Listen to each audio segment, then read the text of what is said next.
I'm here with my May wrap-up. I read about 8 physical books and 1 audiobook, 1 ebook.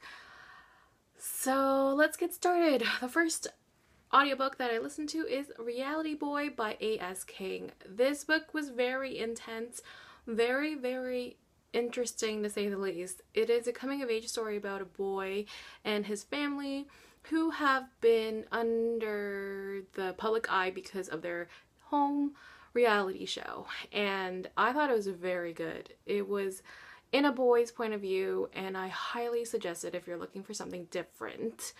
I gave this one a 4 out of 5. Really enjoyed it. And for a blog tour, I read and reviewed Tiger's Promise by Colleen Houck. This is her prequel to the Tiger's Curse series, and it shows basically what happened and why there is a curse. So I thought it was very good start off for the entire series, and I really read the first book in that series, but it is very fluid writing and the people in here are crazy violent, so just a warning. I gave this one a 4 out of 5. And for my physical books, I read these right here, and I'm just gonna go through them and talk about them.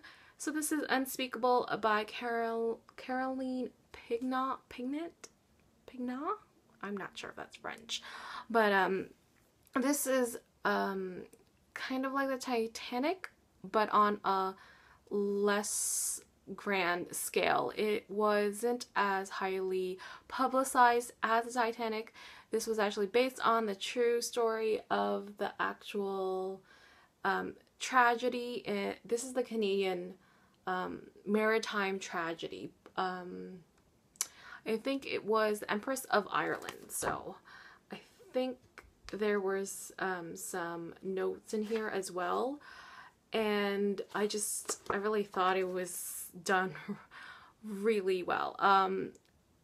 It was like you were one of the characters on that ship trying to survive and feeling all of the feelings that they were going through when the ship was sinking, and I thought the mystery romance in here was okay. It wasn't the greatest, but I tended to focus on the tragedy that was happening in the book. So this one is from Razorbill, Canada, so yay for Canadians. And she's also Canadian, I believe. Yeah, she lives in Ottawa.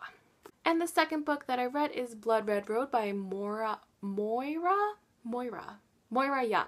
And I read these books out of order. So I read Rebel Heart first, and then I read this one.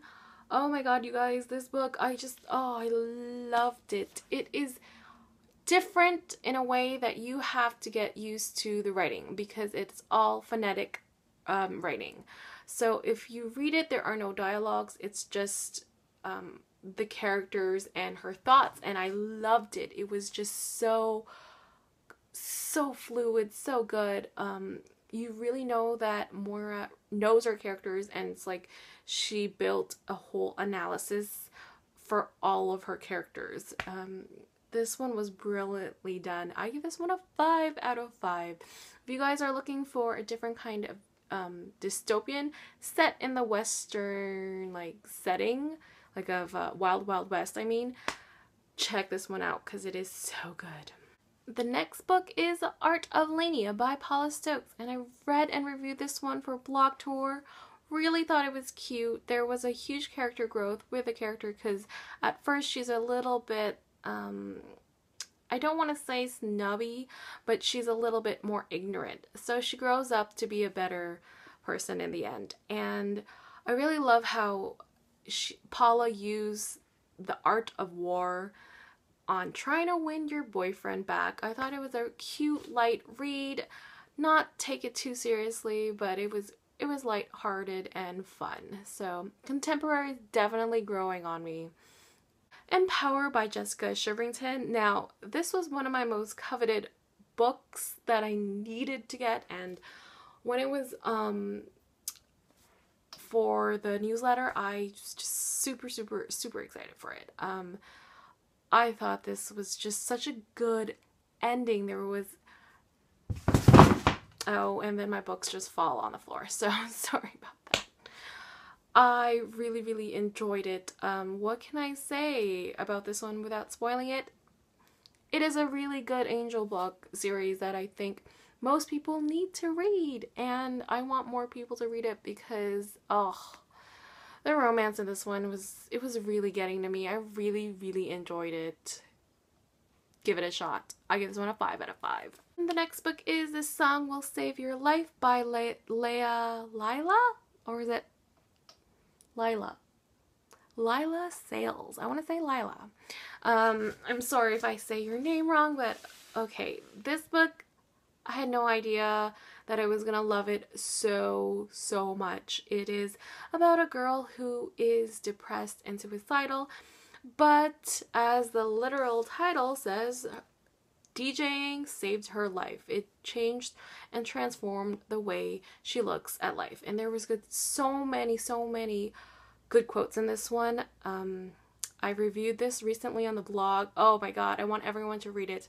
And this is the book that cemented me into basically loving contemporary. There are really good contemporary books like this one, and you need to read it. It was very memorable. I originally gave it a 4 out of 5, but I bumped it up to 1 more star because it was that good. So if you guys read it, let me know what you thought about it because, oh, it's so good. So this is Dorothy Must Die by Danielle Paige. I gave this one a 3 out of 5. I liked it, but I also disliked some aspects about it. As you know, I actually DNF'd this one and I ended up finishing the rest. What I really liked about it was that Oz was set in this hugely grim, dark setting, and the characters were just so crazy, and I don't know, there's just something about the magic within them that was very intense, and you can see how changed they were from who they were in the beginning.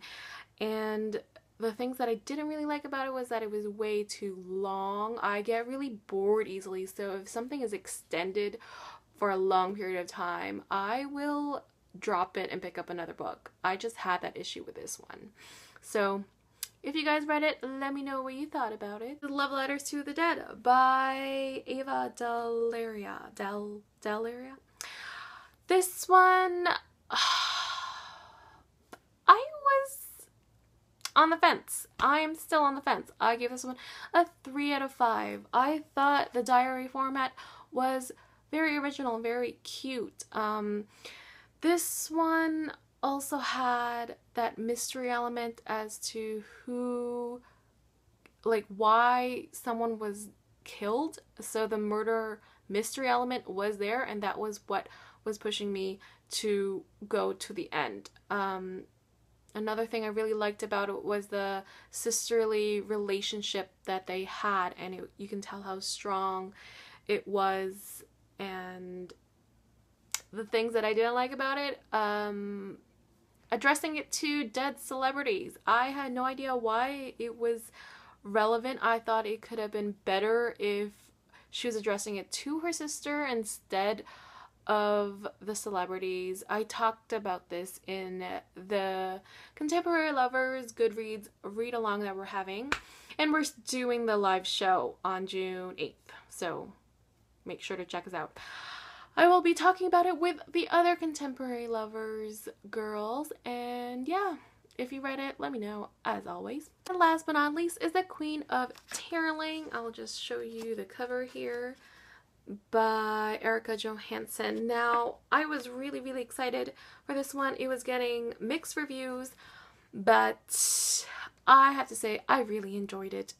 It is a different setting in a way because it is set in the future, but the society within it has gone back to medieval times. So they have all of the history of what we have, but their system has fallen for some reason, and that was the only thing that I didn't like about it, was that there was no world building questions. The character here is really great from having a character growth and development, so just give her a chance. I also like the fact that there was no romance. There is no romance in this one. Or maybe there is being set up, but I couldn't tell. So I thought it was really good. Lots of action, and yeah, it is a page turner for me. Gave this one a 4 out of 5. You can read my review somewhere down below, or I'll just add an annotation here. That is it for me for the month of May. I hope you guys read as many books or whatever books you have read. Let me know, and I am looking forward to talking with you guys. Till next time, bye book nerds.